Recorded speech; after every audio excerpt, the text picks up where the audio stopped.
저희는 계속해서 사도행전을 통해 예루살렘에서 출발된 복음이 세계를 향하여서 행진하는 과정을 살펴보고 있습니다. 사도행전 16장부터는 이 바울의 2차 전도 여행의 이야기를 기록하고 있습니다. 사도행전 15장 36절로 40절을 보면 바울과 바나바는 1차 전도 여행을 마친 후에 다시 그 1차 전도 여행 지역을 돌아가서 다시 방문해서 그때 1차 전도 여행 때 복음을 받은 그 믿음의 형제들이 어떠한가를 살펴보기 위해서 2차 전도 여행을 떠날 준비를 했습니다.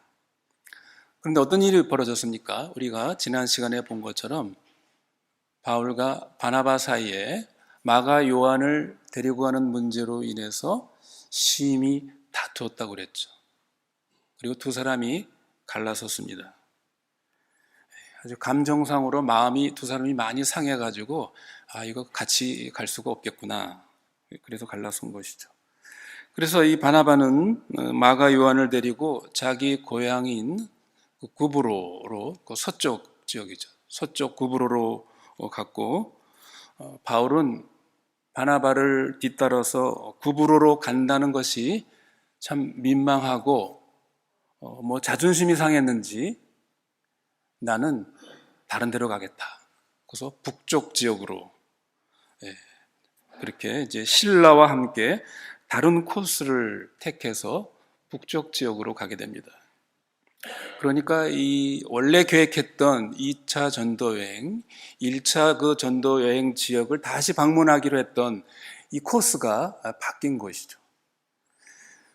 그런데 이 2차 전도 여행은 이 바울은 주로 이 산지 지역을 이용해야 하기 때문에 1차 여행의 경로처럼 배를 타고 또 말을 이용하기가 어려웠습니다.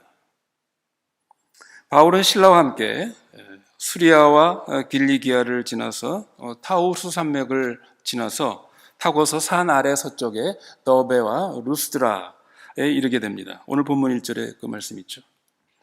이 루스드라는 어떤 곳입니까?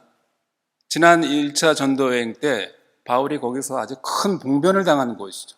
돌에 맞아서 거의 죽을 사경에 헤매든 이런 지역이었습니다. 그러나 하나님의 크신 은혜로 바울이 다시 살아나서 지금 다시 이 루스드라 땅을 밟게 된 것입니다. 아마 바울이 루스드라를 다시 방문했을 때 전에 자기가 그 돌에 맞아 온 몸에 맞은 그 흔적들을 생각하면서 참 그 기억에 남는 그런 곳이었을 것입니다. 그러나 여기 이 두 번째 루스드라 방문에서 이제 바울은 한 중요한 동역자를 만나게 되죠. 누굽니까? 오늘 본문의 것처럼 디모데입니다. 디모데라는 청년. 나중에 이 디모데는 바울과 자기의 믿음의 아들로, 디모데는 또 바울을 믿음의 아버지로, 이런 아주 깊은 신앙적인 이러한 부자지간의 관계를 맺을 정도로 바울 평생에 아주 충실한 믿음의 동역자, 믿음의 아들을 얻는 이런 큰 수확을 얻게 됩니다. 이 디모데가 언제 어디서 예수를 믿게 되었는지, 어디 사람인지에 대해서 명확하게 성경은 설명하고 있지 않습니다. 그러나 디모데는 루스드라 출신이고 지난 1차 전도 여행 때 바울의 전도로 예수를 믿었을 것으로 그렇게 추정을 합니다. 1절에 있는 것처럼 디모데의 어머니는 유대 여자였습니다. 그리고 아버지는 헬라 사람, 이방인이었죠. 그런데 여기 1절에 그 모친은 유대 여자인데 뭐라고 그랬습니까? 믿는 유대 여자라고 그랬습니다. 다시 말해서 예수를 믿는 유대 여자라는 말이죠. 이것을 보면 바울이 1차 전도 여행 때 더베와 루스드라 지방에서 전도했을 때 아마 그때 복음을 듣고 복음을 믿은 그 여자가 되는 것으로 우리가 짐작해 볼 수 있습니다. 디모데후서 1장 5절에 보면 이 디모데라는 인물에 대한 배경이 좀 더 거기에 설명이 되어 있습니다.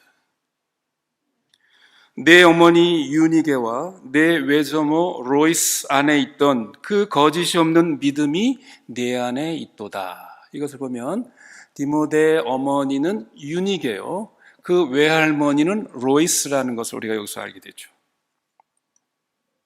그리고 디모데후서 3장 14절 15절에 이런 말씀이 있습니다.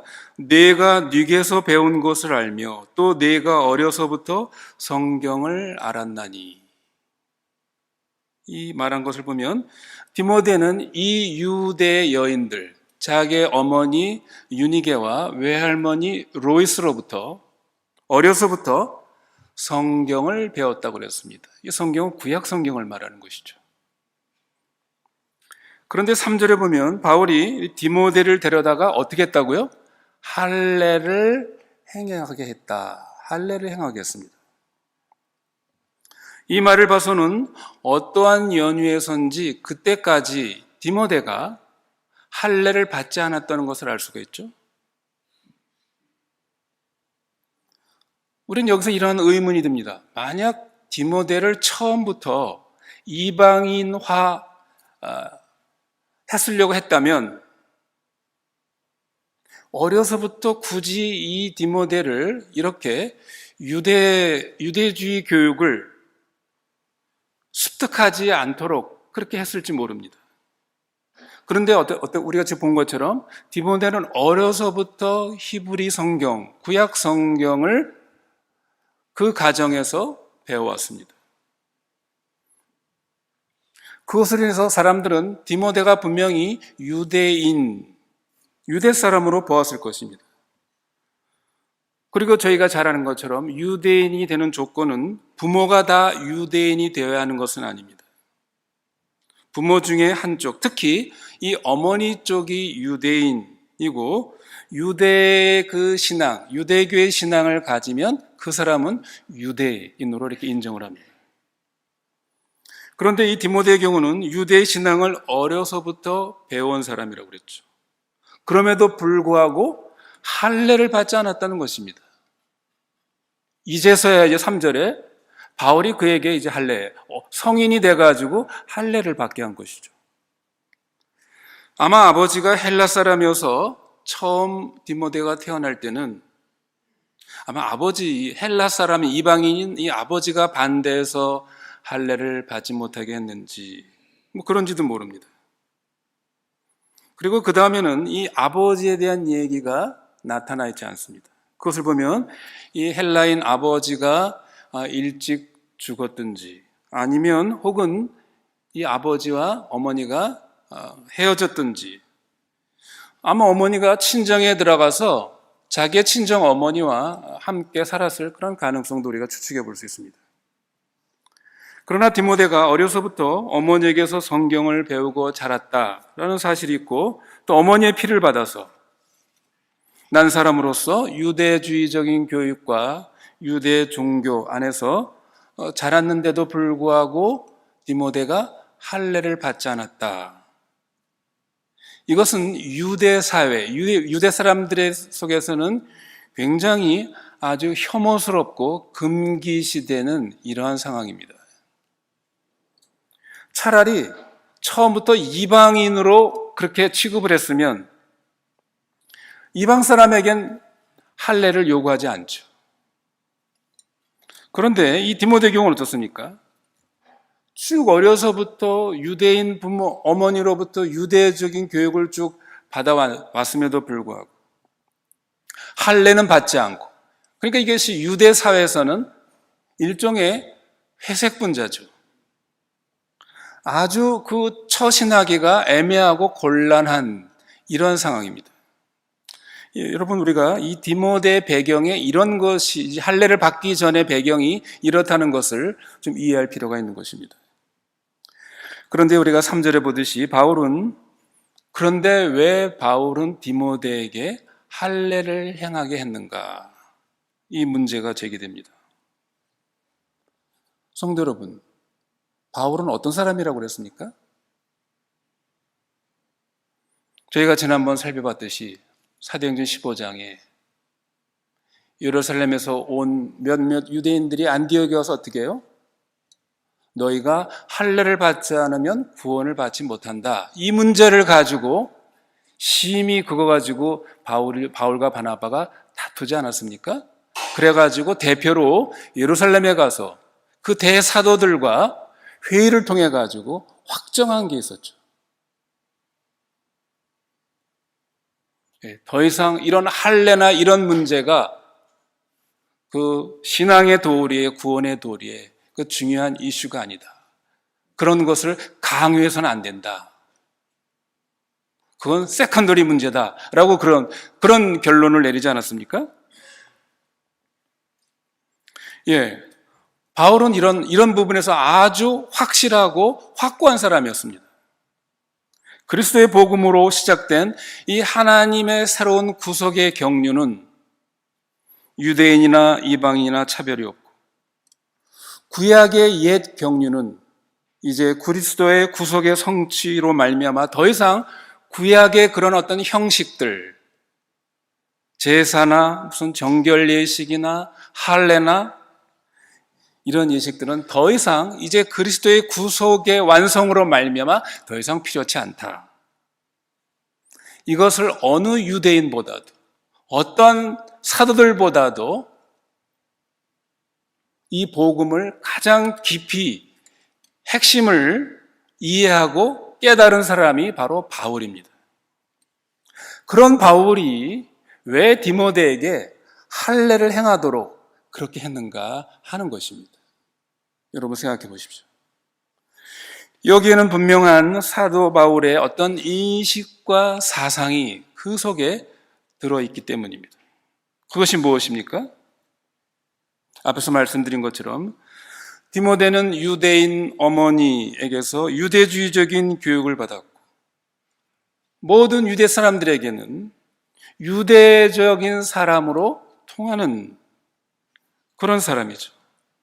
예. 그런데 뭡니까? 디모데가 할례를 받지 않았기 때문에 그는 유대 사람들 속에 아주 회색 분자로 금기시되는 그런 사람이, 그런 입장이 되었을 것입니다. 그런 점이 앞으로 바울이 생각할 때, 바울이 이제 디모데와 함께 이 복음의 동역자로 함께 이제 사역해 나갈 때, 디모데가 유대 사람들을 접촉해서 유대 사람들에게 복음을 전할 때 이것이 큰 걸림돌이 된다는 것, 이것을 바울은 깊이 인식한 것입니다. 그것을 예상한 것입니다. 바울은 어떤 사람이라고요? 할례는 우리 신앙의 도리에 전혀 이것은 상관이 없는 것이다. 그런 사상을, 그런 유대주의적인 사상을 타도해 나간 이런 사람 아닙니까? 그럼에도 불구하고 이 바울이 디모데에게 할례를 행하라 라고 그렇게 한 이유가 무엇인가? 우리가 여기서 알아야 할 사실이 있습니다. 바울은 디모데에게 할례를 행하라 그럴 때 그 할례라는 것은 구원의 조건으로서의 할례를 의미하는 것이 아니었습니다. 바울이 여기서 디모데에게 할례를 행하는 것은 디모데가 유대인으로서 유대인적인 민족적 특성을 확인하는 그런 점에서 할례를 바울도 반대하지 않았다는 것입니다. 유대인적인 특성으로서 유대인만이 가지는 어떤 민족적인 일종의 아이덴티티죠. 민족적인 특성으로 그 사람들은 할례를 행했습니다. 그런 부분에 대해서는 바울이 비를 쓰고 반대하지 않았다는 것이죠. 구태여 그런 거를 우리가 반대할 필요가 없다. 그렇게 보는 것입니다. 바울 자신도 자기가 필요할 때는 어떻게 했죠? 그런 유대인의 예법을 따라서 다른 유대인들과 함께 구약의 그런 어떤 의식들을 행하기도 했습니다. 사도행전 21장 26절에 보면 바울이 다른 유대인들과 소위 결례 의식을 행하죠. 바울은 디모데가 유대 사람의 사회에 들어갔을 때 저 사람은 유대인도 아니고 이방인도 아닌 그 이상한 그런 애매모호한 위치에 있는 것이 복음을 전하는 그 전도의 전략에 결코 이것은 좋은 것이 아니다. 이것을 아는 것입니다. 오히려 민족적으로 디모데는 분명한 유대인이다. 이것을 확인하는 예식으로 할례를 행하도록 한 것입니다. 우리는 이러한 바울의 태도를 이율배반적인 혹은 위선적인 그러한 행동으로 봐서는 안 된다는 것입니다. 바울의 이러한 유연성 혹은 적응성에는 중요한 목적이 있었죠. 그것이 뭡니까? 바울은 고린도전서 9장 19절로 20절에 이렇게 말합니다. 내가 모든 사람에게 자유하였으나 스스로 모든 사람에게 종이 된 것은 더 많은 사람을 얻고자 함이라. 유대인들에겐 내가 유대인과 같이 된 것은 유대인들을 얻고자 함이라. 라고 해서 바울도 유대인에게는 자기가 유대인으로서의 자신의 민족적인 그런 소속을 늘 밝혔습니다. 물론 바울은 로마 시민권을 가진 로마 시민이었죠. 또한 헬라 말을 하고 다소라는 그런 헬라 도시에서 자란 교육을 받은, 그러니까 유대인 가운데서도 헬레니스트였습니다. 그러니까 바울은 구태여 자기 자신을 유대인이라고 그렇게 할 필요가 없는 사람입니다. 상관이 없는 사람입니다. 오히려 바울은 나는 로마 시민이다 라는 것이 훨씬 더 주변 사람들로부터 부러움을 받는, 전에 말씀드렸죠. 당시에 로마 제국의 시민이다 라는 것은 대단한 그런 특권, 지위를 가진 것입니다. 모든 사람들이 다 그런 로마 시민권, 시민이 되고 싶어하는, 굉장한 공을 세워야지 로마 시민권을 준 이방인이 이제 그런 것이죠. 근데 바울은 아버지가 로마 시민이었습니다. 그래서 바울은 태어나면서부터 로마 시민권을 가진 사람이었죠. 문화적으로는 그 당시에 가장 그 찬란했던 헬레니즘을 공부한 이런 사람입니다. 물론 혈통적으로는 유대인의 피를 가진 그런 사람이긴 하지만 바울은 로마 사람이든지 혹은 헬레니스든지 둘 중에 하나를 언제든지 가질 수 있었습니다. 왜냐하면 그것이 부러움이 대상이기 때문에. 그럼에도 불구하고 바울은 유대인들을 위해서, 유대인들을 얻고자 하기 위해서 그는 유대인들에 가서는 나는 유대인이다 라는 이러한 모습을 띠고, 물론 로마나 헬라 사람들에 가서는 나는 그러한 로마 시민이고 헬레니스트라는 또 이런 그 표시를 하기도 합니다. 이런 모든 것에는 바울엔 이런 목적이 있었던 것이죠. 바울은 또 고린도전서 9장 20절에서 이렇게 말합니다. 유대인들에게는 내가 유대인과 같이 된 것은 유대인들을 얻고자 하며 율법 아래에 있는 자들에게는 내가 율법 아래에 있지 아니하나 율법 아래에 있는 자같이 되는 것은 율법 아래에 있는 자들을 얻고자 하며. 율법 아래에 있는 사람들을 덮어놓고 반대하고 그 사람 개개인을 비판하지 않았다는 말입니다. 바울은 율법이 몽학 선생으로서의 의미를 갖고 또 하나님의 의의를 나타난다는 점에서 율법의 가치를 부인하지 않았지만, 그러나 그리스도 안에서 새로 태어나 새로운 생명을 갖는다는 것은 절대로 율법의 지배 아래 놓이지 않는다는 것, 오히려 그리스도 안에서 율법에 대해서 우리가 죽어야 한다라는 것을 늘 가르친 사람입니다. 그것을 강조했던 바울이 율법 아래에 있는 사람들에 대해서 멸시하거나 비난하지 않고 자기도 그런 사람과 비슷하게 그와 더불어 동료가 되고 그들이 하는 일을 이해하고 그들의 잘못에 대해서 물론 복음으로 이야기를 할지언정 덮어놓고 비난하고 그런 태도를 취하지 않은 것입니다. 여러분, 이것이 바울이 가진 놀라운 탁월한 적응성 혹은 균형 감각이라고 이렇게 말할 수 있습니다. 율법 없는 자에게는 내가 하나님께는 율법 없는 자가 아니요 도리어 그리스도의 율법 아래에 있는 자나 율법 없는 자와 같이 된 것은 율법 없는 자들을 얻고자 함이라. 고린도전서 9장 21절에 또 이런 말씀을 하고 있습니다.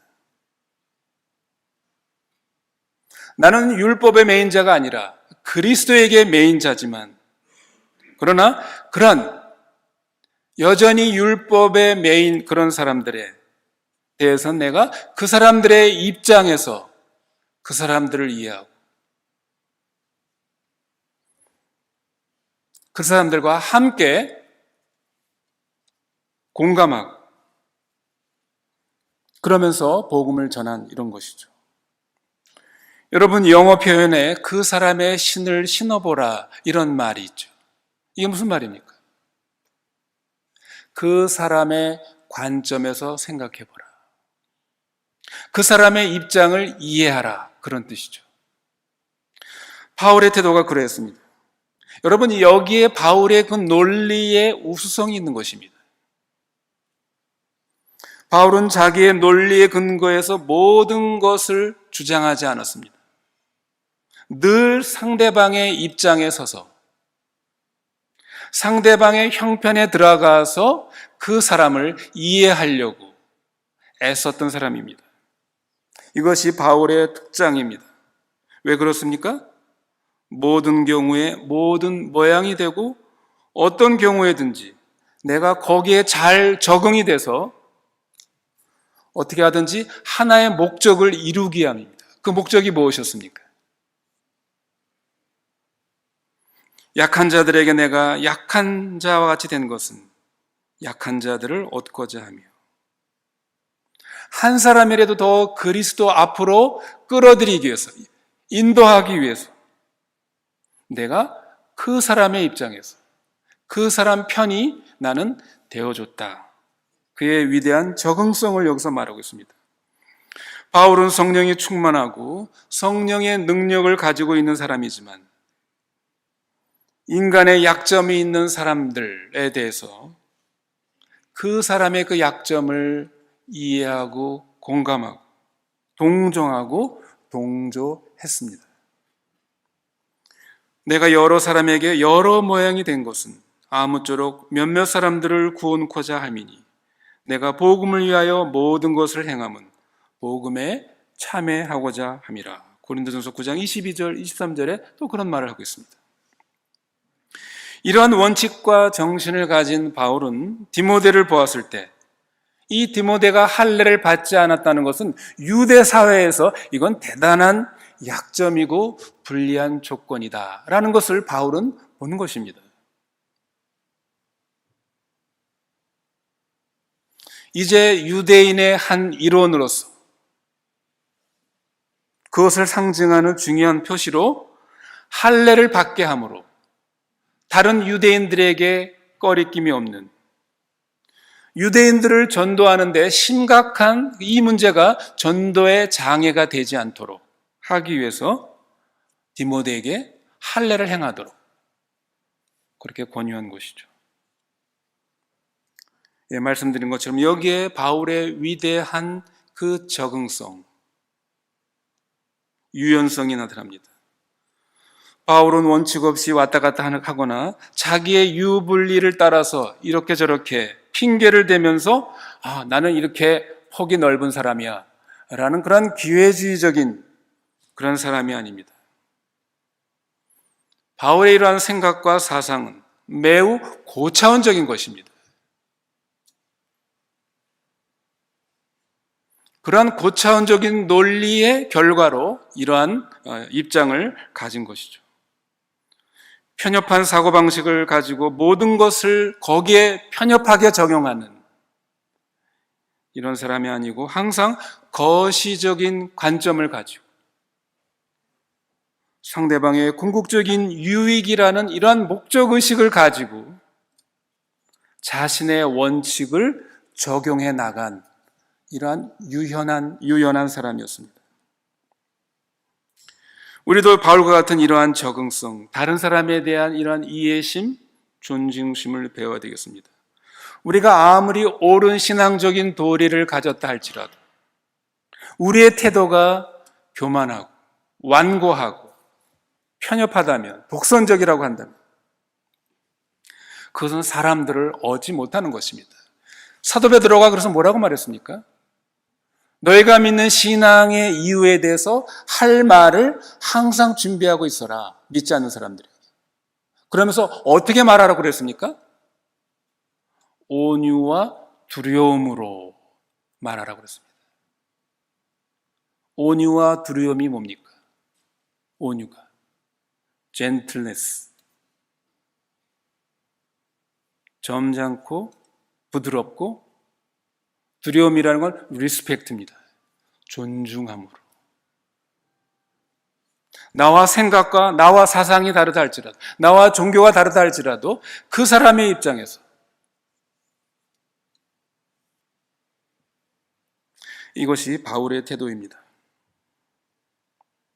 저희가 또 한 가지 살펴볼 것은 오늘 본문 6절로 10절에 기록된 내용입니다. 여기 보면 바울이 2차 전도 여행의 정점이자 가장 흥미를 끄는 부분이 나와 있습니다. 그것이 뭡니까? 바울의 2차 전도 여행의 그 방향이, 진로가 어디로요? 유럽으로 방향이 전환되었다는 것입니다. 바울이 2차 전도 여행을 할 때 나는 마케도니아, 유럽입니다. 유럽으로 나는 갈 것이다. 이런 것을 바울이 계획했습니까? 전혀 계획하지 않았죠.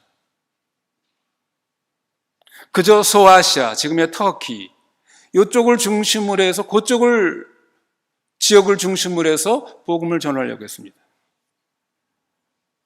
그러니까 바울이 이 드로아까지 가기 전까지는 전혀 유럽을 생각하지 못했습니다. 이 드로아 앞에서 마케도니아 사람의 환상을 보기 전까지는 2차 전도 여행의 목적은 1차 전도 여행 때 왔던 지역들의 교회를 돌아보고 그때 믿었던 믿음의 형제들을 형편이 어떤지를 방문하기 위해서였다고 그랬죠. 다시 말하면 한 번도 바울은 유럽으로 갈 생각을 해보질 않았습니다. 이렇게 바울은 유럽으로 갈 생각을 한 일이 없지만 분명히 바울이 유럽으로 가야 할 것을 미리 계획하신 분이 있습니다. 누굽니까? 바로 하나님이시죠. 하나님의 성령께서 다 계획하시고 바울이 원래 계획한 그 2차 전도 여행의 여정을 기묘한 방식으로 막으시고 바꾸시게 하심으로 유럽으로 건너가게 하셨습니다. 이 바울의 전도 여행 과정을 보면 성령께서 특이한 인도의 방식을 여러 가지 모양으로 예시해 보여줍니다. 그러한 성령의 인도가 이 마케도니아로 가는 일에서는 환상으로 나타나죠. 그런데 여러분, 우리가 여기 소위 환상을 보았다 하면 어떤 사람들은 환상 그러면 뭡니까? 하나님의 어떤 직접적인 계시의 형태로 이 환상을 그렇게 생각을 합니다. 그러나 여러분 그렇지 않습니다. 10절에 보면 바울이 이 마케도니아 사람의 환상을 본 다음에 뭐라고 말하고 있습니까? 이 말이 굉장히 중요합니다. 하나님께서 직접 환상의 계시를 통해 저 사람들에게 복음을 전하라라고 우리를 부르셨다라고 그렇게 말하고 있지 않습니다. 여러분 자세히 보십시오. 뭐라고 되어 있습니까? 이는 하나님이 저 사람들에게 복음을 전하라고 우리를 부르신 줄로 뭐라고 그랬습니까? 인정하노라. 여러분, 인정하노라라는 말이 뭡니까?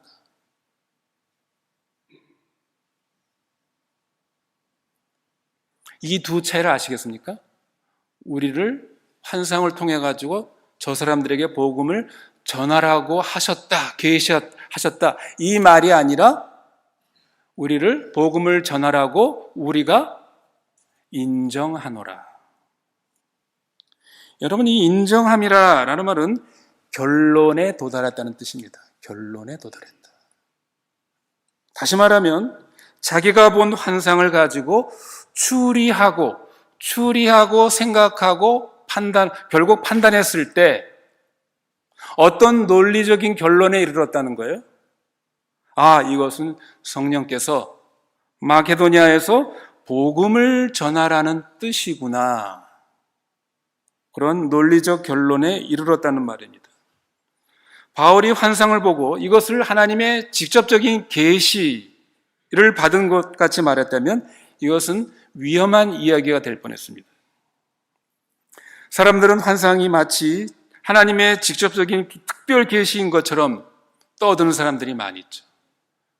그래가지고 이단이나 사이비로 빠지는 사람들이 많이 있지 않습니까? 바울은 그 환상을 보고서 하나님이 나에게 보여주셔서 가라고 하신 것이다 라고 그렇게 말하지 않고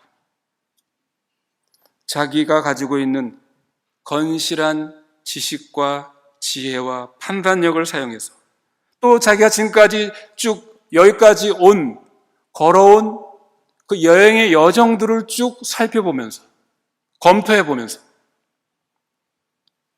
그런 환경들, 자기의 경험들을 검토해보면서 또 자기가 지금 드로아 앞에서 본 그 환상을 검토해보면서 이러한 논리적인 결론에 이르렀다. 그것이 인정함이로라 라는 뜻입니다. 어떤 결론이라고요? 나는 그 환상에 의해서 저 사람들에게 복음을 전하라라고 우리를 부르셨다라고 나는 그런 결론에 도달했다. 성도 여러분, 우리는 흔히 이 환상이라는 신비한 현상 때문에 환상 자체에 지나친 의미를 부여하려 하는 이러한 경향성이 우리들에게 있습니다. 그렇지 않습니까? 여러분, 그러나 환상은 환상일 뿐입니다. 다시 말하면 이 환상의 가치는 하나님의 뜻을 판단하고 판별하는 그러한 재료를 제공하는 거기까지만이라는 것입니다. 그 이상이 아니라는 것입니다. 그 이상의 것을 계시하는 것이 아닙니다.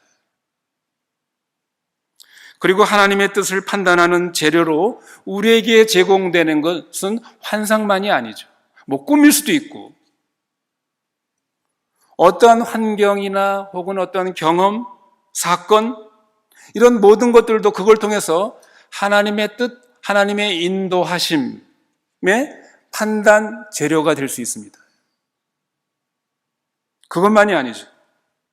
우리가 어떤 그림을 보다가도 어떤 영화나 어떤 소설책이나 어떤 책을 읽다가도 우리 자신을 돌아보고 하나님의 뜻이 무엇인지 우리의 존재와 인생을 우리가 심각하게 생각하고 그 속에서 하나님의 뜻을 찾아볼 수도 있는 것입니다. 이런 모든 것들이 다 하나님의 뜻을 판단하는 재료들인 것이죠. 환상도 그런 종류 중에 하나라는 것입니다.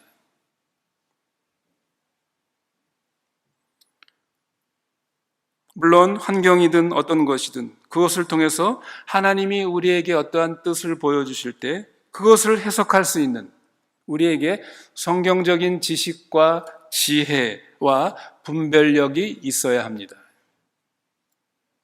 마찬가지로 어떤 환상을 보여주셨을 때 거기에 하나님의 뜻과 원하시는 바가 무엇인지를 해득할 수 있는 사람이라야 그 환상이 위험하지 않은 것입니다. 그렇지 않은 사람들이 자기가 무슨 금식 기도를 하다가 무슨 기도를 하다가 뭐를 봤대느니 무슨 소리를 들었대느니 무슨 음성을 들었다느니 하면서 그것을 보고 덮어놓고 하나님이 나에게 무엇을 계시해 주신 것이다 한다면 그것은 매우 위험한 태도입니다. 그런 사람들이 주로 어디에 있다고요? 이단과 사이비에 가 있는 것입니다. 저희가 다음 시간에 보겠지만 11절, 12절에 보면 마침내 드로아에서 배를 타고 에게해를 건너서 마케도니아의 첫 성인 빌립보라는 도시에 바울과 일행이 도달하게 됩니다. 다시 말하면 복음이 어떻게 해요? 유럽으로 건너갔다는 것입니다. 바울의 2차 전도여행이 아시아에서 유럽으로 방향을 전환했다. 이것은 매우 우리가 여기 16장에서 보면 매우 이것은 아주 작은 일입니다. 사소한 일입니다. 그저 몇 사람이 마케도니아로 건너간 것이죠. 그러나 이것이 후일에 세계사적인 관점에서 보면 이건 놀라운 분기점을 이루는 매우 중대한 사건임을 알게 됩니다. 그래서 영국의 유명한 역사가 아놀드 토인비라는 사람이 있죠. 이 사람이 이런 말을 했습니다. 드로아에서 바울을 태우고 마케도니아의 빌립보로 건너갔던 그 배가 바로 유럽의 역사를 바꾸는 배였으며 유럽 문명사의 미래를 안고 가는 배였다. 누가 얘기했어요? 제가 얘기했으면 아마 여러분이 안 믿었을 것입니다. 대역사가, 그 유명한 역사 영국의 아놀드 토인비가 한 말입니다. 성도 여러분, 우리가 이러한 성령의 크고 희한한 역사를 볼 때, 그렇게 성령과 동행하는 삶을 사는 바울도 자기의 전 여행 코스를 결정하거나 내다볼 수 없을 만큼 하나님께서 인도하시는 방식은 참으로 신비하다는 것을 우리는 여기서 볼 수가 있습니다. 바울의 원래 계획은 뭐라고요? 1차 전도 여행을 통해서 세워진 교회들을 방문하고 믿음의 형제들을 격려하고 도전하는, 돌아보는 그런 일이었습니다. 그런 계획이었습니다. 처음부터 자기가 계획해서 북쪽으로 가려고 했던 것도 아닙니다. 바나바와 함께 1차 전도 여행 지역을 함께 가려고 했었죠. 그러나 둘이 심히 싸우고 감정상으로 심히 마음이 상해가지고 갈라선 것입니다. 그러면 바울이 바나바와 다투지 않고 갈라서지 않았으면 바울의 이 전도 여행은 유럽으로 향하지 않았을 것인가? 여러분은 어떻게 생각합니까? 그렇지 않죠. 성령께서는 다른 방식으로 하나님의 뜻을 이루게 하셨을 것입니다. 아마 오히려 두 사람이 싸우고 갈라서지 않았으면 아마 더 쉽게 빨리 마케도니아로 갔을지도 모르죠. 왜냐하면 우리가 지금 이 본문에서 본 것처럼 바울이 여기저기를 가지만 예수의 영이 막고 허락지 않은 계속 이러한 가운데서 드로아까지 갔기 때문에 이런 것을 우리가 보게 됩니다. 성도 여러분, 이것은 오늘 우리들에게도 마찬가지입니다. 우리는 살아가면서 여러 가지 잘못과 실수를 저지르고 있지 않습니까? 또한 우리가 당하는 여러 현실 안에는 어려운 일도 있고 괴로운 일도 우린 맞이하면서 살아갑니다. 그런 괴로운 현실을 당하는 이유에는 우리가 아무리 생각해도 알 수 없는, 왜 내가 이런 어려운 일을 당하지? 알 수 없는 이유도 있습니다. 그러나 우리가 곰곰이 생각해 보면 많은 원인이 우리 자신에게 있다는 것을 우리가 알게 됩니다. 여러분, 그렇지 않습니까? 우리 자신의 연약과 부족과 욕심과 지혜 없음, 이런 것들이 우리를 알고 그런 현실을 만들어내는 것입니다. 그러므로 우리는 그런 부족과 잘못에 대해서 늘 반성하고 하나님 앞에 회개해야 합니다. 그러나 하나님께서는 우리가 앞에서 본 것처럼 사람이 다투고 서로 마음이 상하고 그래서 갈라서고 분열하고 그래서 잘못된 코스를 간다 할지라도 하나님은 어떻게 해요? 그들을 인도하시고 우리들을 인도하시는 것입니다. 내가 어떤 길을 원래의 계획대로 출발하지 못하고